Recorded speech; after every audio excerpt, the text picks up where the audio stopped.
Good afternoon, everyone. I'm Kathy Hawks, Senior Associate Dean for External Relations here at MIT Sloan. And iLead is our premier leadership series where we focus on principled, innovative leaders, and we have a shining example of that today. This session is offered in partnership, of course, with the Office of External Relations, the MIT Leadership Center, and many student clubs. So thank you to the Sloan Women in Management Club, the AI and ML Club, Operations Management Club, Retail and Consumer Goods Club, Management Consulting, and the South Asia Club. I'm so excited to welcome Sona Chawla, SM94, Chief Growth and Innovation Officer from CDW, along with Nelson Repenning, Faculty Director of the MIT Leadership Center and School of Management Distinguished Professor of System Dynamics and Organizational Studies. Before we get started, a few housekeeping items. There were note cards handed out at the beginning of our session today, so if you have a quick question as we go through, please jot them down, and our staff will be in the aisles collecting those and helping manage Q&A at the end. We are recording our session today, and it will be distributed via Sloan groups for those who registered. Box lunch is available for you outside of the auditorium on your way out. And for the small group of students that will be joining Sona for lunch, please come to the front of the auditorium at the end here. On to the main event. I would like to introduce our two speakers, and you have two MIT graduates on our stage today. So first, Professor Nelson Repenning received his PhD in Operations Management and System Dynamics from MIT and is the current faculty director of the MIT Leadership Center. His research and work focuses on and has significantly advanced our understanding on how organizations can effectively implement and leverage new processes and innovations. Over the past several years, he has taken the MIT Leadership Center to new heights, and we are so happy to have a shining example of a principled, innovative leader here with us. Sona Chawla is the Chief Growth and Innovation Officer at CDW, a leading multi-brand provider of information technology solutions to businesses, government, education, and healthcare customers in the US, UK, and Canada. She has over 20 years of experience in digital innovation and transformation at Fortune 500 companies, including leadership roles at Kohl's, Walgreens, Dell, and Wells Fargo. Sona began her career in management consulting at Mitchell Madison Group and Accenture. She currently serves on the board of CarMax and is on the strategic advisory board for Primark. Sona lives in the Bay Area with her husband, Adil, who is a fellow Sloan alumnus. It's a privilege to welcome you here, Sona, and over to you, Nelson. Great. Thank you, Kathy. Sona, welcome. This is a rare and fabulous opportunity for our whole community to connect with one of our successful and esteemed alums. So I'm sure you're busy, so thank you for the time. One other little just housekeeping item for those of you that are regulars here, pretty much the same format. We will talk till about 12:30, and then we will leave the remainder of time for questions. So use those cards for questions, and we'll try to get as many of those covered in the time that we have allotted. So Sona, I like to start these just with a little bit of sort of life history and background. So if you can just give us a quick overview of sort of what got you to Sloan and your time, and then after that, maybe we'll do a little bit more of a deep dive into some of the roles that you've had after that. Yeah. First of all, Kathy, Nelson, thank you for having me here. It's such a pleasure to be back. I am reliving memories as I walk through campus, and it's very different. I graduated, obviously, a long time ago, but it really is such a pleasure to be here, so thank you. So now let's talk about what got me to Sloan. So I went to Wellesley undergrad, grew up in India. And I was one of those that when I was in college, I thought I would go into academia. So I wanted to have a PhD in either math or computer science. Those were my undergraduate degrees. And somehow along the way, I met a bunch of Sloan alums. And I did 2 years in consulting and then decided to come to Sloan for business school, which, as it turned out to be, was an excellent decision. And just really helped me pivot and shape my career from here. But I was probably on the low end of the experience scale before I got here. And then we can move on to what I did subsequently.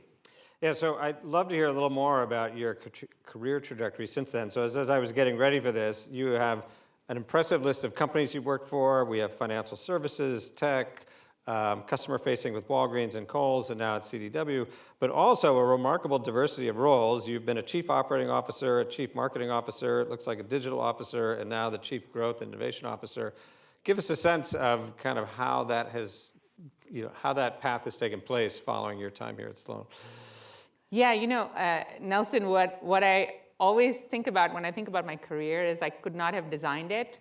When I was leaving Sloan, and I'm often reminded over the years about the famous quote from Steve Jobs that the dots connect when you look back. And that is certainly true of my career. When I look back, it all makes sense to me, and at least I can tell a good story around it. But I would absolutely say that I couldn't have thought that I would make all these moves. So very, very simply, I started my career, as you said, in management consulting, and I spent 5 years in consulting. And consulting is a great career. I mean, I'm very grateful for the time I had. It helped me learn to be agile, how to structure, synthesize, simplify information, learn how to create sort of mental maps of organizations, which proved to be really helpful in subsequent stages of my career. So about 5 years into my career, I had a young child, and it was getting very hard to balance that with all the travel. But also, I had this realization that I really didn't have any operational experience. And I was always creating a lot of great PowerPoints and presenting to my clients, and then leave them with the fun work of actually seeing the work through, or sometimes the disappointing realization that the work would not be seen through. So I had this sort of tug of wanting more and staying longer. And I got very lucky, and I think my career has had a lot of what I would say serendipitous moments. I got very lucky that Wells Fargo was a client of mine, and they had launched the very first online bank. So this was right in the heyday of the internet. There was a race in online banking. Financial services was one of the early sectors on the internet. I'm sure none of you can imagine your life right now without online banking or bill pay, but we were creating that in the day. And I just got really lucky in getting a job there. And I would say that was a defining moment for me. In that my career, I found my calling in digital transformation. I was one of the early e-commerce executives. And I always say everything I learned at Wells Fargo. I worked with really smart people, and that grounded me. I found my expertise, and then every role that you've mentioned subsequently really built on that. So I went to Dell to lead their global online business. Dell at the time had one of the largest e-commerce businesses in the world. Then I went to Walgreens really to incubate and start that digital business, and that was became CMO. Really built on the fact that what in marketing is not digital. And then COO, same thing. It was a world where e-commerce was growing, stores were not. So Kohl's built a position that brought e-commerce and stores together in one portfolio. So I moved into that role. And then CDW, it's B2B is a little behind B2C in digital transformation, but really important focus right now, which is what got me to my CDW role. Fabulous. So I'm guessing that CDW is not a company that everyone in the audience has heard of. It's actually a class of my favorite companies, type of company that does great work, it's profitable, makes money. You looked it up last night. You have 20+ billion in annual sales, and yet you're not on the radar. Your headquarters is in the suburb of Chicago rather than Silicon Valley. We have an office in downtown Chicago, actually, a very cool office. But tell us a little bit about the company and sort of what's interesting to you about that role and what you hope to accomplish while you're there. Yeah, I always say CDW is not on my bucket list. When you look at my career, I was in retail, and CDW, again, was one of those moments where the timing was right as I was thinking of what else I wanted to do, and it was also a role that was created around a lot of the things that I'd done before. So in B2C, but I had done digital, I'd done marketing, I'd done supply chain technology. So we put all that together. So my remit, corporate strategy, my remit is pretty broad at CDW, and like you, Nelson, I had the same response. So when the CEO of CDW was talking to me about this role, and I was thinking to myself, well, why would I want to go to CDW? And then I did my research, and I said, oh my God, like everyone should know this company. It really was, and as B2B companies, people don't know about them very much, but there was a really great story of growth. I love companies that are in high growth industries like tech. So CDW serves a very broad swath of customers. We serve every segment, 250,000 customers across every segment, and we provide them their technology, their core technology. So we sit in between. We're an aggregator between almost every tech provider. So we work with 2,000 tech providers, includes Microsoft, Dell, AWS, you name it. And then we have these customers, and we create the value in between. So I was just very fascinated by this company that had so much runway. It's a highly fragmented industry, and we have under 5% market share. So I love industries like that and finding industries like that. And so that was the draw. That was the draw to come, and lots of opportunities to do some great things at the company. Fabulous. So I would be remiss, given my position, if I didn't ask you a little bit about leadership. So I would love to hear a little bit about your sort of general strategy towards leading, particularly you're in such a senior role.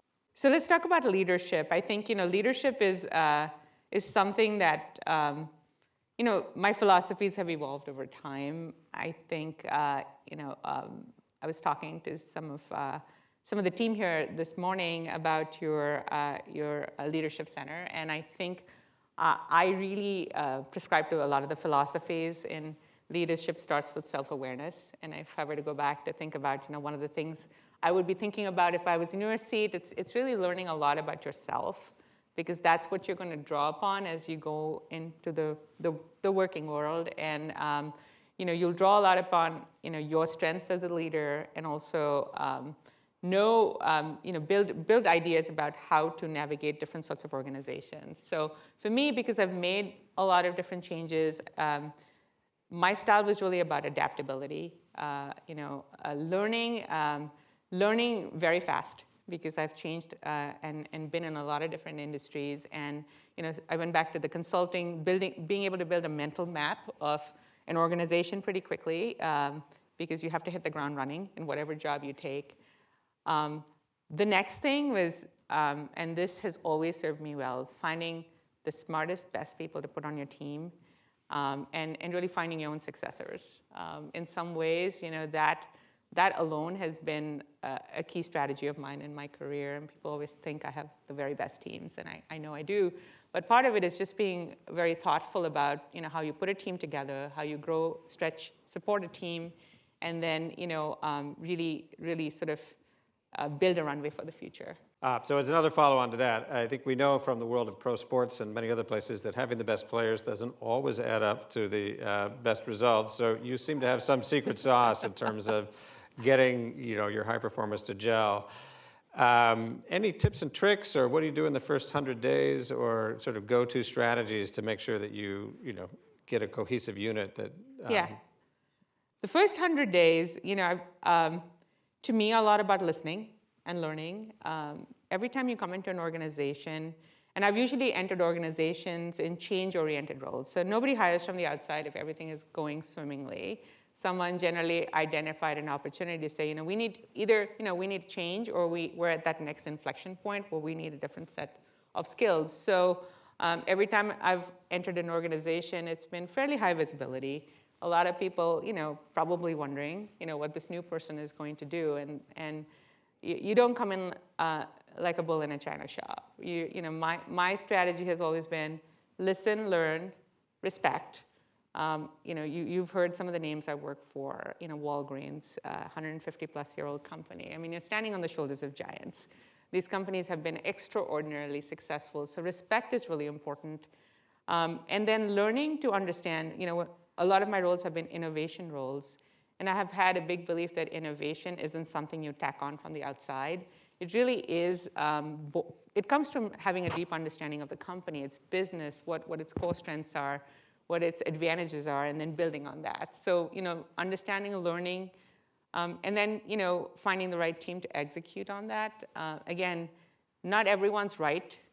So finding a fit for both culture and competence is really, really important. And so that, to me, is the most important thing I do, is find the right people and help them in their journey, and so we can build a cohesive vision and goals together. I'll also say that, things don't always work out swimmingly. So, and then you have to know how to pivot. And you have to know how to change and adapt. And a lot of that comes from the same things that I talked about, is listening, learning, knowing when something's not working, and being able to do something about it. That's great.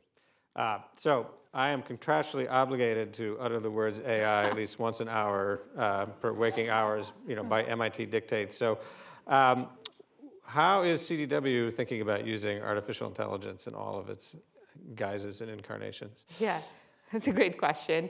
And I promise not to AI wash my answer. There's three lenses through which CDW looks at AI. I mean, first, we serve our customers, like I said, in every segment. And everybody is thinking about AI from a customer perspective. So one vector is just, what services and capabilities are we building for AI? There's parts of us that are very, we not only provide solutions, we also do services, so professional and managed services. So it's building those capabilities. The second vector is around our partners. So our partner ecosystem encompasses everyone, big and small and emerging. So it's really understanding what they're doing with their portfolios in terms of AI, and how to bring that to our customers. That gives us, so both those lenses are very rich sources of information to change ourselves. So, the third vector is us internally as an organization. And I would say, we've put out a bold proclamation that we want to be an AI-first enterprise. What does that mean? That means understanding the value that AI can provide our coworkers. We call our employees coworkers. So it's both horizontal and vertical AI. So it's giving general purpose AI skills. So we've rolled out, for instance, Microsoft Copilot to the entire population because we want them to use it, learn, build communities around how our coworkers are learning, but also then going deep vertically. So finding the right use cases, whether it's customer facing or for our sales organization, to find places where AI can be a real accelerant and a real driver for productivity or a better experience. And so building out this portfolio of use cases. And then finally using it to transform certain functions, because we know marketing, for instance, is going to be incredibly impacted by AI in a very positive way. So scaling our marketing organization, thinking about technology organizations, so the world of software engineering is changing so fast. Thinking about our HR organization. So taking a functional cut, almost every organization is learning how to use AI tools to really drive productivity and experience. That's great. So slight shift in gears. The world of the C-suite at Fortune 500 companies is still largely dominated by white males.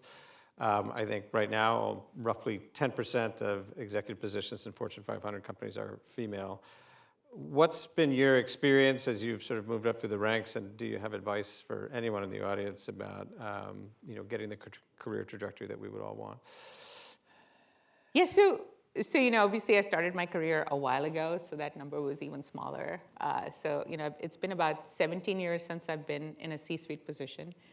And I'd say, Nelson, it was really lonely at first. I was often the only woman in a room or a boardroom, and luckily that's not the case anymore. So I feel like I have good company on the boards I'm on, and also in my company, CDW's management team is more than half women. Our CEO is a woman. But I think for me, it was really learning to be myself. So I think I got a lot of very well-intentioned advice in the early days. Learn to dress a certain way, learn to play golf. I don't play golf. Learn about sports. I don't watch sports. So I decided, there were many things I wouldn't do. So I learned to be very comfortable in my own skin and be the person that I was. And I found that, that just made everyone very comfortable, just in general. If you are generally manifesting the person you are and not trying to be someone else, that, creates acceptance and camaraderie. And so that's really the counsel I give everybody now. I mean, honestly, be your own person. Because, eventually it's your talent, your confidence, your drive, your motivation that shines through regardless of who you are. It's not just a gender-specific thing. It really is about, every organization, it's about what you can contribute and what you can give. And if you're really focused on that, you are going to be successful. Great. Sort of following that theme, another thing that gets discussed around here quite a bit is work-family balance. It sounds like you've had 3 children, perhaps out of the house at this juncture, but I'm sure that was, you were parenting through a lot of your career. How did you manage that, or do you have any tips and tricks? I think probably most of the students in the audience are, kind of at the cusp of thinking about those issues. But it's not easy. I would start off by saying, work-family balance is a very personal thing. There's no one metric. It's different for everybody. Every family is different.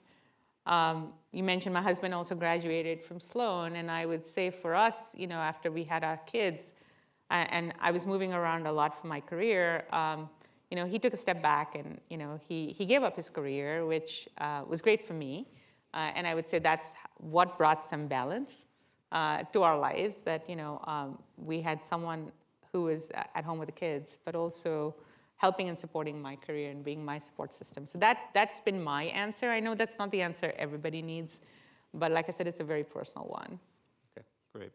Probably 2 more questions, and then we will open it up to the audience. So question 1 is, how has the broader, or the Sloan network helped you over the course of your career? I know your husband's an alum as well, but beyond that, probably. More now. I'd say when I first left school, because I moved outside of sort of the Boston area and New York eventually, there wasn't as much of a network.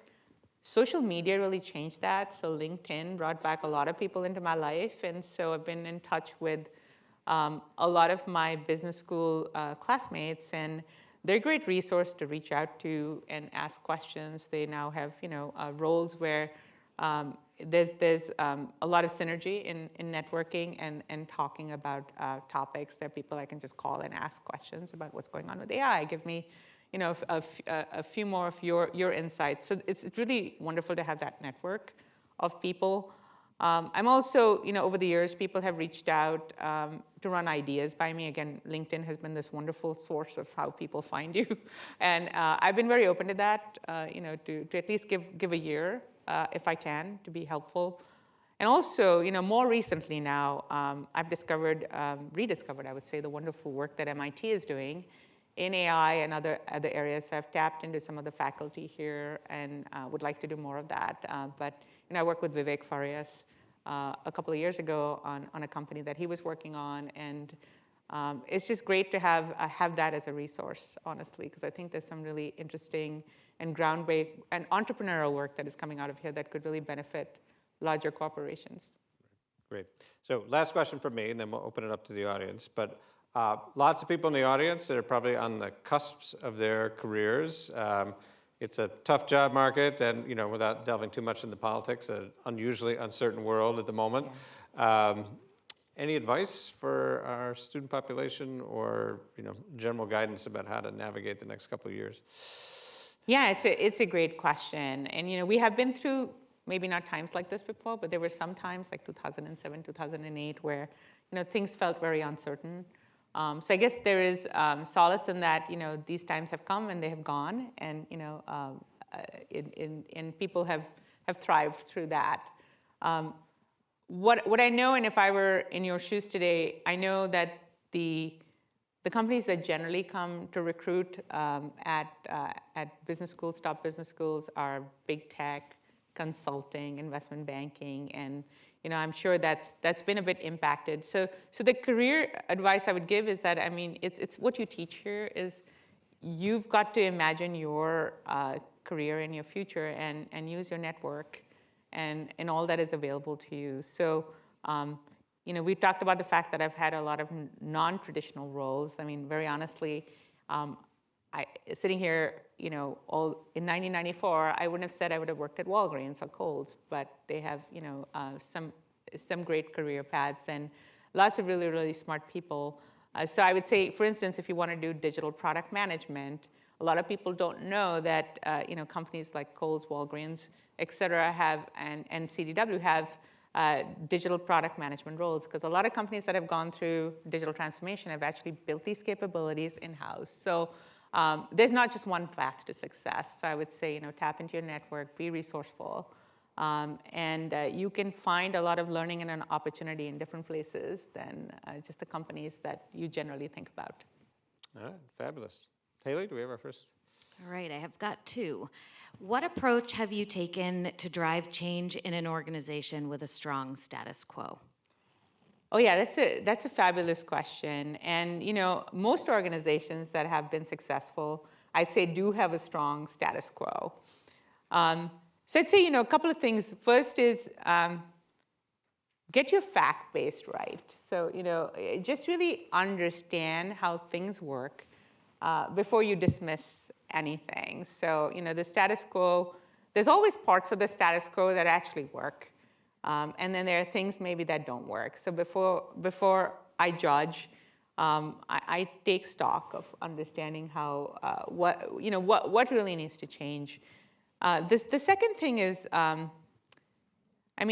you're never a change crusader by yourself. You have to really work with the company, your peers, your teams, and so a lot of it is really understanding the organizational psychology, understanding the culture, and working with it as opposed to working against it. Because the minute you start working against a culture, there's that very famous Peter Drucker quote about strategy. Culture will eat strategy for breakfast. That is very, very true. So there's no point beating your head against something. It's really like figuring out how to work with it, understanding the power networks, the influence networks, and putting that all together so that people are swimming with you, not against you. And then I think it's actually showing. The last thing would be showing results.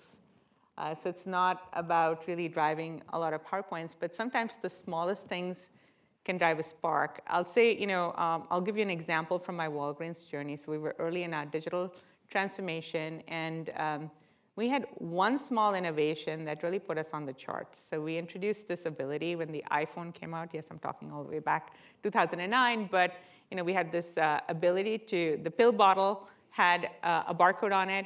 We said, okay, phone, pill bottle, phone has a camera, now you can scan the barcode and you can refill your prescription in under 30 seconds. And that just created such a wave of customer adoption for our mobile app.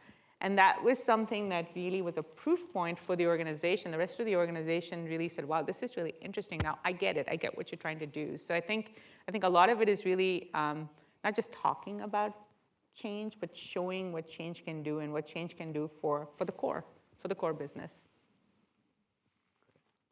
Wonderful, thank you. Do you ever experience imposter syndrome? If so, how do you combat it? Yeah, I'd like to say I don't. but I suppose everybody does. I think it's something that it's just grounding. I try to focus on self-improvement always. So I admit the fact that I'm going to make mistakes. I'm going to be learning. I'm a constant learner. I think I'd call myself a learning junkie. So I always look at every opportunity as I'm not supposed to know it all, and that's okay. I give myself permission to not know everything, but find ways to learn and tap into it. And I think just how I've combated that over the years is just knowing that it's just normal to not feel like you know everything, and that you can learn, and you can find the resources and the networks to learn and do what you need to do. Just as a follow-on, are you able to sense that in folks that may report to you as you're mentoring them, and do you have strategies for helping them work through it as well? Yes, I think the strategy is there. I'm very transparent. So again, my expectation is not that everybody has to know everything. So my strategies have been sharing. So I try to build a community of sharing around the team and create a lot of psychological safety to say it's okay that we don't know something, but we got to figure it out. And so there is setting the right goals and expectations, and then helping people get there, takes care of a lot of that, Nelson. Because then when, everyone is, if you don't know something, you just say, I don't know, and we'll find a way to figure it out. I do add a lot of resources to my team, so I'm always encouraging them. I'm bringing in third parties I'm networking them into other individuals. So part of sort of having had a career like mine is I always know someone that someone can talk to if they need help on something. So I usually haven't hired people that know everything, and I already know that. I don't hire them for that. I hire them for the potential that they have and the runway they could have in the organization. So it's just a matter of exposing people to experience or resources, and you find that that always almost works out. If you could travel back in time to 1994, when you graduated from Sloan, what would be one piece of advice you would give yourself? Yeah, that's a great question. I probably have many pieces of advice to myself. One of those would be to continue to build self-awareness early on. I know now, I think I had this with my conversation with Abby this morning. I mean, I love the concept that the Leadership Center does, which is really starting to build that self-awareness early on. Who are you as a leader? How do you interact with others? Just grounding yourself in that early. I mean, I've learned that as I've gotten along, and that but just having that early on would have been very helpful, I think. Every role requires those sort of sensibilities, but eventually, it is about not just about you, but how you're interacting with your peers, with your teams, with the broader organization. And I think being self-aware is probably the most important trait for any leader, because it really lets you evolve and adapt. So that would be my advice to myself, is if there was a course like that Sloan would have offered, I would have taken it. Actually, another follow-on to that, I wonder if you could give us a sense of what, at least today, you assess as your strengths and weaknesses. And then what I'm most interested in is, particularly as you build your team, how do you sort of round it out so that if there's areas where you're not as strong, you make sure that you have other resources so you have balance? Yeah, so, strengths and weaknesses, let's see. I know my strengths are really about building talent, building teams, building culture. I've grown a lot of people that have been very, very successful over time. So that's always been a strength, identified very early on through many, many leadership surveys and things that I've done. And then, I think learning quickly is another strength. Not getting into the details necessary. I think one of the things that is very important is being able to both be broad and deep. So I talk a lot about T leadership, which is a very important thing as you navigate your career. Is you should be good at something, so a domain, and I found that early. So for me, a lot of my career, like I said, has been through the expertise that I've built in digital transformation. But if that was the only thing I did, I would have been pigeonholed a long time ago as the digital person. But it was really broadening, so continuing to be strategic and thinking about the context of the work that I did, and that I think is what I actually encourage my teams to do as well. I found that providing context creates wonders. It's amazing how many people are just working without context, and I don't care how smart you are, you're not going to be very successful if you don't get context. So a lot of my strategies have been just to share very openly, very transparently, because I find if I've hired the right people, they can connect dots. And that one leadership model I've never liked is the hub and spoke model, where everything must go through one leader. I think that world is gone, where one leader knows it all. You just can't. Our world is too complicated. So the better model is a more network model, where you start connecting your team, and then they start connecting within their teams, and then all of a sudden you start seeing magic happen because they're solving problems by themselves. And that's been another big principle of mine, is building empowerment at the edge, not being a top-down leader, not having all the answers. I'm very happy actually when someone proves me wrong, and and especially when it comes from people that are maybe several levels below me, but just listening to them. I learn more from them, by the way, so learning is a very important part of my journey. But I learn more from some of the folks that are several levels below because they're so close to the customer and they're so close to the function. I learn a lot about AI from the folks that are, on my digital team because they're practitioners and they're learning and testing new tools all the time. So it's building a culture of learning, I think, in aggregate. This one's a two-part question. How are you leveraging your MIT network today, and what advice do you have for students who should be leveraging their alumni network? Yeah. I think I answered a little bit of this with Nelson's question, but the MIT network, I mean, obviously my classmates who are in, some of them are in, comparable positions, so leveraging them. And I think, the advice, another piece of advice I would give my former self is to stay closer to my networks early on, because I'm doing that now, but stay closer to my networks early on, because, and nowadays you can do that so much more. It's a wonderful, not just support system, but also a great place to find opportunities. I think if I were a student graduating today, that would be, and I have younger kids who are in college, that's what I tell them is tap into your network, because that's eventually people are always willing to talk. I know I am always willing to talk to someone who, from a school that you went to, even if it's a conversation.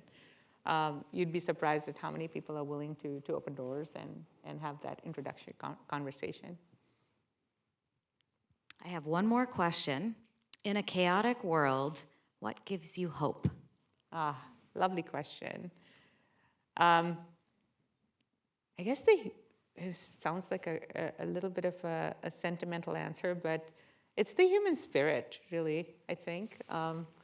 It's the fact that the world has been chaotic in moments and, can feel very chaotic, but the fact that eventually, I'm a believer that, human ingenuity figures it all out. And sometimes the tougher the challenges, the more constraints that are placed on people, the more sort of this innovation pops out.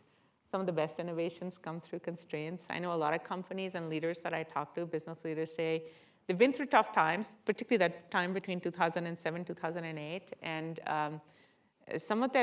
because they were constrained, some of the best thinking came because they constrained themselves. And so that gives me hope that, I think as we look back to this time several years out, we're going to see some amazing innovations, some amazing things emerge that, we probably could not have anticipated. So if I could just follow on to that, certainly, as we talked about earlier, it is an unusually uncertain world for many businesses at the moment.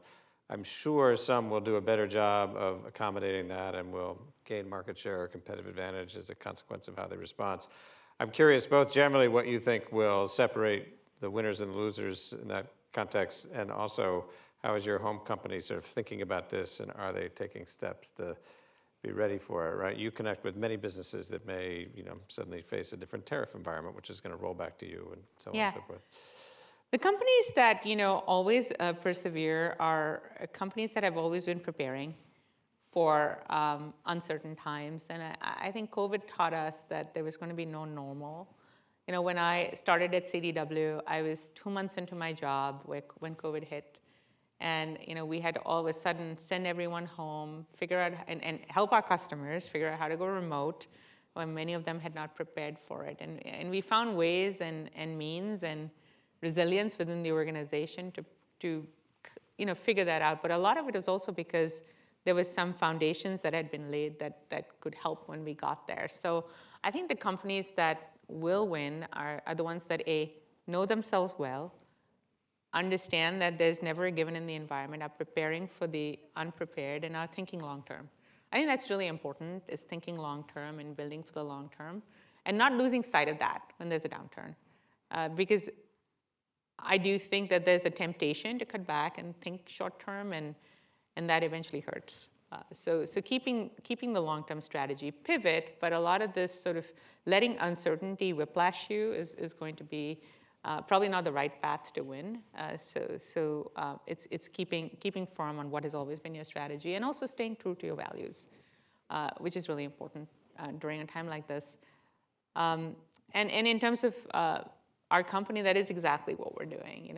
We believe in our strategy. It is the strategy we formulated many years ago, and we're on the path to execute. And maybe there are a couple of short-term pivots, but maybe there are also some places to accelerate because of the opportunity during this time. I mean, AI is certainly one of those, right? It's opening up opportunities to think of things, businesses, processes, ideas differently. So leaning into that more, because in any world that comes out of this, this is going to be important. So we probably have time for one more question. Haley, looks like you're out of cards. So do we have anyone from the audience that has one question before we wrap up?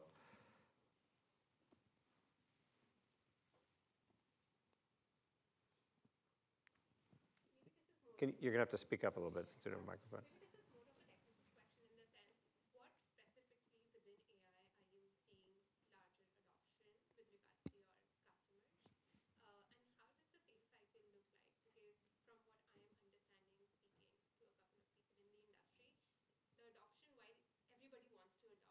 Yeah. Yeah.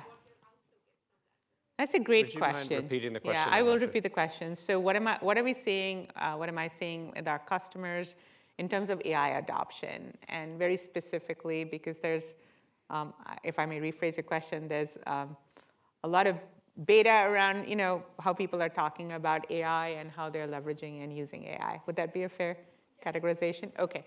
So I think what we're seeing is companies are at different stages of AI adoption for sure. There are companies, I mean, even before AI, before the ChatGPT moment happened, we're using AI.